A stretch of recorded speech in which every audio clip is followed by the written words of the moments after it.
մոտ այնպիսի տպավորություն է, որ Ադրբեջանը կարծես թե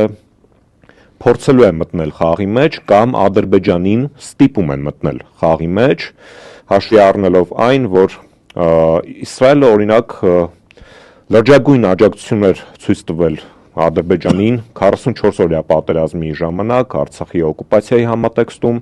եւ հիմա կարծես թե եկել է պարտքերը վճարելու ժամանակը։ Հիմա քեզ մոտ կանխազգացում, այո, ասենք այսպես։ Իրադարձությունների կանխազգացման վրա։ Իրադարձությունների տրամաբանական շղթայի իման վրա։ Օրինակ ԱՄՆ նախագահ Դոնալդ Թրամփը եւս ասեց, կանխազգացում ունեի, որ Իրանը մեր վրա պետք է հարձակվեր, դրա համար ես կանխարգելի չարվածացրեցի։ Եկեք այս գնահատականները շատ կարևոր է մեր ժողովրդին տալու համար, առավելագույն փորձենք